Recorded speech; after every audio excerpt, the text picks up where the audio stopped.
Pemirsa, kabar pahit kembali datang dari Kamboja. Dua warga negara Indonesia yang bekerja di Kamboja harus meregang nyawa.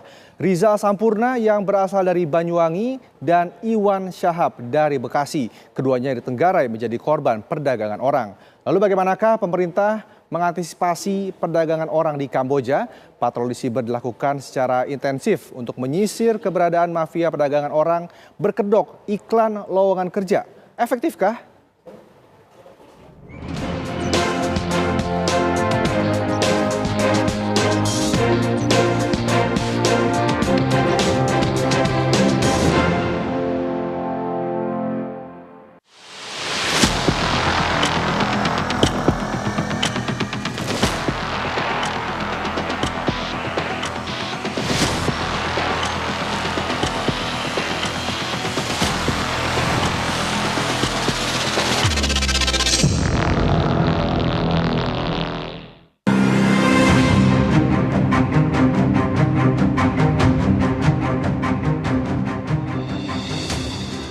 Kematian Rizal Sampurna yang berasal dari Banyuwangi dan Iwan Syahab dari Bekasi bukanlah kasus pertama kematian buruh migran di Kamboja.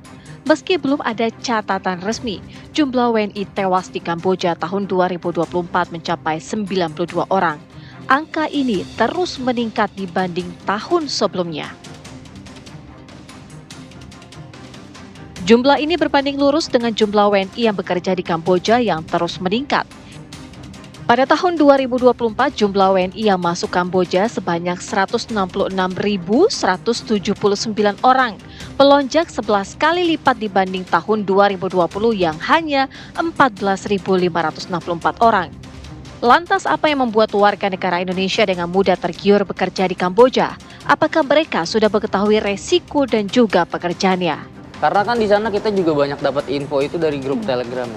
Banyak yang katanya kena setrum, bahkan mereka diikat tangannya pakai borgol, itu disetrum, dipukul segala macam. Itu emang bener-bener real kejadian. Apa alasannya? Karena ya tadi Bapak bilang nggak memenuhi target. Kalau untuk scam sendiri emang seperti itu, Mbak. Mungkin mereka tuh ngehajarnya ke mental. Mental saya bener-bener dihajar abis-abisan. Sampai gimana caranya tuh, ini anak mau kerja bener-bener nih.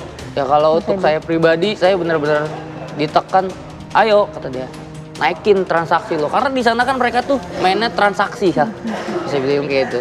Terus saya ditekan, dikata-katain, gimana sih bisa kerja nggak? Masa kayak gini aja nggak bisa? Kan udah banyak nih platform-platform yang udah gue sediain buat cari member segala macam. Masa kayak gini aja nggak bisa? Kalah sama anak SD kayak gitu sih, Mbak. Mohon maaf Mas, ada juga katanya kalimat-kalimat yang ya betul, cukup kalimat kasar. hewan semua itu semua dilontarkan sama Tiap hari Mas Febi dengar itu? setiap hari kalau misalkan nggak memenuhi target. Bahkan kalau misalkan di sana, saya kerja tuh kan emang 12 jam ya, Mbak. Kalau kita nggak memenuhi target, itu bahkan kita disuruh lembur. Ya kalau di Indonesia kita kerja lembur dapat upah, di sana ya nggak ada. Iwan Syahab WNI asal Bekasi, Jawa Barat ditemukan dalam kondisi terluka parah oleh polisi Kamboja dan sempat dilarikan ke rumah sakit sebelum meninggal dunia pada 14 April 2025. Ya ada itu kayak sobekan gitu di perutnya pas waktu saya mandi. Dugaannya apa Bu? Nggak tahu juga, saya emang nggak ngerti. Orang-orang ngomongnya kayak gitu.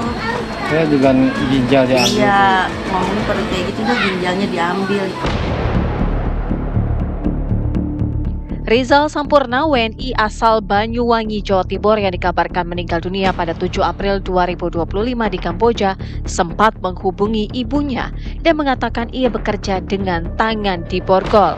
Kalau kerjanya itu di depan komputer, tangannya itu diborgol sambil kerja itu Mbak. Tapi dia itu nggak ngasih tahu ibunya. Takut Mbak, ibunya itu punya riwayat penyakit jantung kan.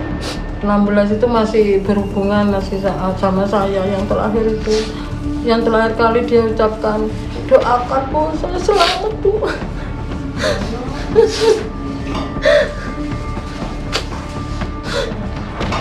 Dia nggak bisa nginep tanggal 15 itu katanya gajian. Dan mau kirim Bu, ya wes kirim. Ternyata dia nggak bisa. Fenomena kematian para pekerja migran Indonesia ini ibarat puncak gunung es yang menunjukkan betapa berbahayanya lingkungan kerja di Kamboja. Lalu bagaimanakah pemerintah mengantisipasi perdagangan orang di Kamboja?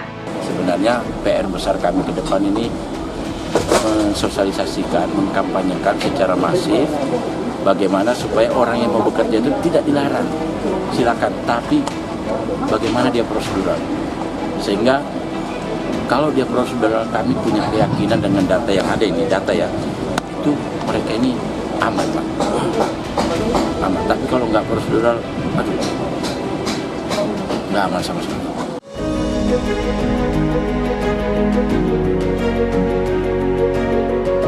Mungkinkah patroli siber dilakukan secara intensif untuk menyisir keberadaan mafia perdagangan orang berkedok iklan lowongan kerja? Mereka dengan punya modal paspor, benar tadi diiming-imingin tiket, dan tiketnya itu seolah-olah return, padahal itu fake. Dan kemudian juga ada pemesanan hotel. Mereka bisa berangkat kapan saja, di mana saja. Karena apa? Negara ASEAN itu kan negara yang bebas visa. Ya. Nah, pada saat di sana itu mereka kemudian akan dikonversi visanya menjadi visa kerja. Nah, ini terus menjadi berulang yang negara sendiri tidak bisa melakukan sesuatu yang bisa langkah preventif kecuali ada aturan-aturan yang harus dirubah. Salah satunya misalnya yang kami dorong, dan kami akan bertemu nanti hari Minggu depan dengan teman-teman imigrasi, bagaimana kasus-kasus yang terjadi yang sudah di depan mata seperti gini, kemudian kita coba jadikan pelajaran bagaimana orang-orang yang dinyatakan korban TPPO, paspornya kita minta untuk di-ban, dicegah. Karena banyak kejadian, mereka sudah dipulangkan, minggu depan 2 minggu lagi mereka datang lagi di negara tersebut. Orangnya sama? Orangnya sama. Nah, ini kita juga nanti akan melakukan sinergi bagaimana caranya supaya dari sisi dokumen mereka juga bisa kita batasi, tidak mudah mereka itu berangkat ke luar negeri dengan modal paspor tadi. Mereka harus menunjukkan bahwa mereka itu siap kerja, dalam artian mereka memiliki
sebagai perlindungan warga negara.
bagaimana sih keadaan di Kamboja? Ya, pertama jelas adanya kebutuhan ekonomi. Artinya di tengah-tengah situasi di mana informasi sudah begitu terbuka, peluang untuk bisa mendapatkan pendapatan, khususnya apalagi di negara-negara yang tanda kutip dinilai tidak jauh, baik dari segi jarak, dari segi budaya, dari segi sosial, karena masih sama-sama dalam wilayah ASEAN misalnya, ini tentu menjadi salah satu pilihan yang akan menarik perhatian siapapun di negeri ini. Dan yang kedua adalah jelas memang kelemahan pengetahuan tentang apa sih yang disebut dengan perdagangan orang nggak paham. Orang taunya hanya ada perdagangan barang. Perdagangan orang itu apa? Tidak banyak orang yang tahu, meskipun orang yang sekolah sekalipun. Oke. Lalu yang ketiga, ketidaktahuan terhadap prosedur yang ada. Artinya bukan tidak boleh pergi kemanapun di seluruh penjuru bumi ini, asalkan memang melalui prosedur yang jelas agar kepastian untuk mendapatkan pendapatan tadi benar-benar terwujud. Tim TV One mengabarkan.